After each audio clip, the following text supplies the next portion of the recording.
दो पौड़ी नारी पुरख प्यार प्रेम सिगारिया करन भगत दिन रात न रह निवारिया।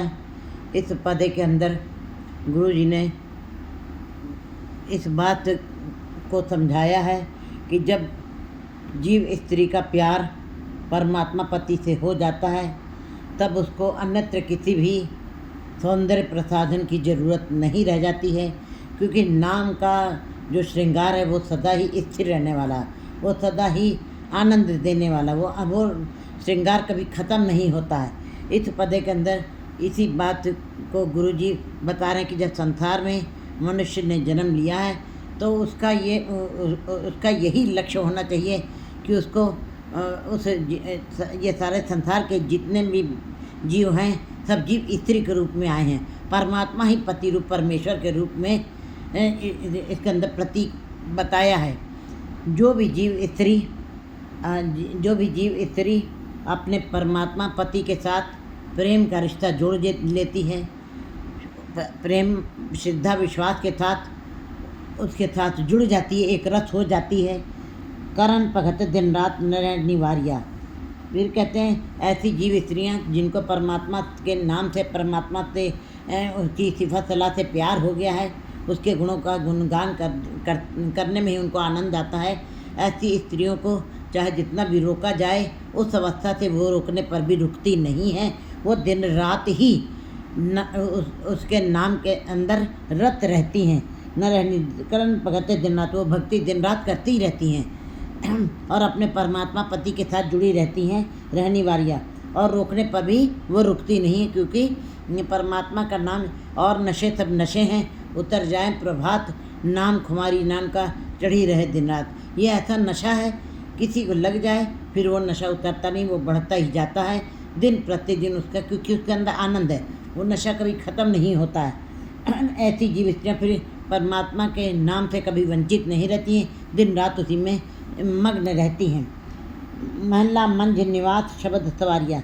जिन जीव स्त्रियों ने गुरु के शब्द के साथ अपने को जोड़ा है, वही जीव स्त्रियाँ परमात्मा के महलों को प्राप्त करेंगी और उनके महलों में निवास करेंगी, और उनके घर में, उनके महलों के अंदर निवास करने का अधिकार उन्हीं जीव स्त्रियों को प्राप्त होगा जो गुरु के शब्द के साथ जिन्होंने अपने को जोड़ा है। बाकी संसार में चाहे जितने भी साधन के साथ भक्ति की जाए संसार में रहते हुए जितने तरीके की भी भक्ति है, कहते कितनी भी भक्ति की जाए वो परमात्मा के साथ उनका मिलाप कभी नहीं हो सकता है। गुरु के शब्द के साथ ही जो जीव स्त्रियाँ जुड़ करके नाम के साथ जुड़ी हैं वे परमात्मा के महलों के अंदर निवास करने की अधिकारी होती हैं। न रहनी वारिया महिला मंज निवास से सच कहन अरदास से विचारिया। ये जीव स्त्रियाँ बिल्कुल परमात्मा जो सच है उसी के साथ सच कहन अरदास, उस सच्चे की चरणों में अरदास करती हैं, श्रद्धा भाव से कहन अरदास से विचारिया। और वे निरंतर ही वे ऐसी जीव स्त्रियाँ बुद्धिमान होकर भी, वे वाहे गुरु के बुद्धिमान होते हुए भी अपने अंदर से इस बात की समझ उनको है कि परमात्मा का नाम ही है जो परमात्मा पति से मिला सकता है हमको, इस बात की उनको समझ है, तभी उनके अंदर इनकी इतनी जानकारी होते हुए उनको इस बात का पता है कि परमात्मा के दर पर तभी भी विनम्रतापूर्वक अरदास करनी पड़ेगी। वे बिल्कुल बेचारी बन के विनम्र होकर के दीन भाव से वो परमात्मा के दर पे अरदास करती हैं। बेचारिया सोहन ख़त्म है पास हुक्म सिधारिया। लेकिन जिन जीव स्त्रियों ने परमात्मा के हुक्म को माना है, हुक्म मानना ही सबसे बड़ी बात। हुक्म क्या है? जो कुछ हो रहा है सब सही है, जो कुछ जैसा भी हो रहा है सब सही है, जो तुझ पावे साई पलिकार। इस बात को जो जीव स्त्रियाँ मानती हैं उसके यही हुक्म है, यही मर्यादा है कि दिन आ रहा है, रात आ रही है, रात आ रही है, दिन आ रहा है, सुख आ रहा है, दुख आ रहा है, सुख दुख दोनों सम कर जाने और मान अपमाना। ऐसी जीव स्त्रियों को फिर यह अवस्था में सब एक समान ही दिखाई देने लगता है। सोहन खत्म पास हुक्म सिधारिया है, यही है उसका हुक्म। और उस हुक्म की पालना ही जो जीव स्त्रियाँ करती हैं, कौन सी जीव स्त्रियाँ करती हैं? जो जीव स्त्रियाँ गुरु के शब्द के साथ उनके चरणों के साथ जुड़ी हुई हैं, वे उस हुक्म को मानना ही उनके जीवन का ध्येय हो जाता है कि हे परमात्मा, जो कुछ तुम कर रहे हो, जो कुछ दे रहे हो, जो कुछ जैसा करवा रहे हो, वो सब भला है। इस बात को मानते हुए, उसके हुक्म को मानते हुए सोहन खत्म पास फिर वो अपने परमात्मा पति खत्म के दरबार में जाकर के शोभित होती हैं, शोभायमान होती हैं। उनकी एक अलग जगह बन जाती है और वो परमात्मा पति के पास के अंदर समाहित हो जाती हैं। सखी कहन अरदास मनो प्यारिया। जब तक भक्त का और जीव का, जब तक भक्त का प्रभु का जब तक मिलाप नहीं होता है, तब तक उसको कुछ पता नहीं होता कि परमात्मा का नाम कितना रसदार है, कितना मीठा है, परमात्मा पति कितना आनंद देने वाला, उसको कोई आभास नहीं है। वो केवल जाके मत्था टेकते हैं मंदिर मस्जिद गुरुद्वारे में और अपना खाना पूर्ति करके चले आते हैं।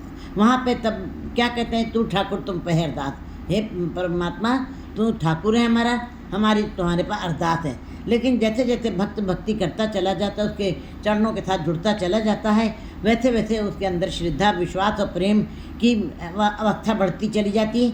फिर आखिर में फिर उसका रिश्ता भी बदलता जाता है। तुम माता पिता हम बारिक तेरे, तुम्हारी कृपा में शुक्र। अब उसने माता पिता बना लिया है। पहले ठाकुर था, जब ज़्यादा परिचय नहीं था तब ठाकुर मान रहे थे, लेकिन अब जब ज़्यादा रिश्ता बंध गया, प्यार बंध गया है, भक्ति करते करते रस आया है, तब माता पिता मान रहा है। जैसे माता पिता अपने बच्चे की पालना करते हैं, वो भक्त भी समझ जाता है कि मेरा परमात्मा मुझको प्यार जरूर करेगा, मेरे अवगुणों को जरूर माफ़ कर देगा। अब माता पिता का रिश्ता बनाए, लेकिन माता कहते गुरु जी बता रहे हैं, सखी कहन अरदास मनो प्यारिया। यहाँ पे फिर प्यार ज़्यादा हो जाता है, तब एक यार शब्द आता है। जो यार आता है, दोस्त तब सखी शब्द आया है। गुरु ग्रंथ में बहुत बार ये शब्द आए हैं। तुम यार हमारे सज्जना, एक करो विनंतिया, तिस मोहन लाल प्यारे हाँ फिरो खुजंतिया। कहते हे यार, तुम यार हमारे सज्जना, हे मेरे यार, हे सज्जन, मुझको मेरे उस परमात्मा पति से, मेरे यार से मेरे मिलवा दो। इसका मतलब अब परमात्मा को यार के रूप में, दोस्त के रूप में, इसी प्रकार सखी शब्द बड़ा ही नज़दीकी शब्द है। परमात्मा के साथ बहुत नज़दीकी संबंध जब बन जाता है, तब सखी वाला शब्द भी प्रयोग किया जाता है। यहाँ पर जब जीव स्त्री का प्यार परमात्मा पति से बहुत अधिक हो गया है, तो अब यहाँ पे सखी शब्द बढ़ता है। सखी कहन अरदास मनो प्यारिया। सखी बहुत से प्रार्थना करते हैं और मन में पति की प्यारी बन गई हैं। सखी कहन अरदास, सखी बन गई है परमात्मा की। कहते मैं तुम्हारी सखी हूँ, तुम मेरे पति हो और अरदास कर रही हैं। सखी कहन अरदास, सखी का भाव लेकर के, सखा भाव लेकर के अरदास करें। बड़ा नज़दीकी रिश्ता बन गया जीव स्त्री का परमात्मा पति से। मनो प्यारी है। कहते मैं तो मन से तुमको प्यार करती हूँ, हृदय से प्यार करती हूँ। और जब हृदय से प्यार हो जाता है, तब कौन सी अवस्था आ जाती है, हर हर हर कंठ ले पैरे, दामोदर कर मुंदरी पैरे, श्री रंग सुरमा दई। तब जीव स्त्री को किसी प्रकार के बाहरी श्रृंगार की जरूरत नहीं रह जाती है। हरि के नाम की माला उसने पहन ली है, दामोदर के नाम की मुंदरी पहन ली है, और श्री रंग के नाम का उसने आंखों में सुरमा, ज्ञान अंजन गुरु दिया, ज्ञान अंधेर विनाश। कहते फिर अंधेरा खत्म हो गया, अज्ञानता खत्म हो गई, ज्ञान आ गया, पता लग गया कि संसार में कैसे रहना है, कैसे उसको प्राप्त करना है, कैसे परमात्मा के साथ रिश्ता बनाना है। इस बात की समझ जब जीव स्त्री उसके नाम के साथ जुड़ती है, मन से प्यार करती, तब उसको बोध होता है। बिन नामे त्रिगवास फिर तो जीविया। बिना नाम के गुरु जी कहते हैं कि संसार में बसने की धिक्कार है। जो तुम संसार में रह रहे हो, खा रहे हो, पी रहे हो, ये पदार्थों का सेवन कर रहे हो, आनंद ले रहे हो, ये तुम्हारा धिक्कार है। तुम बसने के लायक नहीं हो नाम के बगैर। नाम बिन नाम में त्रिगवास, बिना नाम के तुम बसने के योग्य नहीं हो। फिट सुजीव्या, और तुम्हारा जीवन भी धिक्कार योग है, फिटकार योग है। फिटकार में, धिक्कार में जैसे एक गाली होती है, लेकिन फिटकार और धिक्कार शब्द में 1000 गालियाँ एक साथ मिल जाती हैं। बड़ी मीठी मीठी गाली भी दी है गुरु जी ने। जो संसार में आके जीव नाम नहीं जपते हैं, उनके लिए भी बड़े ही मीठे ढंग से समझाया, गाली भी दी है, बड़े अपशब्द कहे हैं जीवों को, लेकिन बड़े ही मीठे ढंग से समझाया है कि तुम्हारा संसार में रहना भी धिक्कार योग है और तुम्हारा जीना भी धिक्कार योग है बिना नाम के।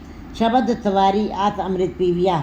कहते हैं जो गुरु के शब्द के साथ जो जीव स्त्रियाँ सवारी गई हैं, जिन्होंने गुरु के शब्द को कमाया है, जिनने नाम ध्याया गए मशक्कत काल, नानक ते मुखले होर केती छुट्टी नाल, वो स्वयं भी मुक्त हो जाती हैं और दूसरों को भी मुक्त करती हैं। वो सदा उनके मुख उज्जवल रहते हैं, वो सदा ही आनंद में रहते हैं, उनको कभी दुख नहीं होता है। शब्द सवारी आस, क्योंकि उन्होंने केवल शब्द की ही आशा बांधी है और उसी के साथ संवारी गई हैं। गुरु के शब्द के साथ जो संवर जाती हैं उनको और किसी प्रकार के संवरने सजने की ज़रूरत नहीं है, क्योंकि और सवारी आस अमृत पीवे, और वे ही जीव स्त्रियाँ जो हैं नाम अमृत का पान करने के योग्य हैं। बाकी सब संसार आवागमन है। 22 श्लोक मान ला पहला, मारू मीना तृप्त्या।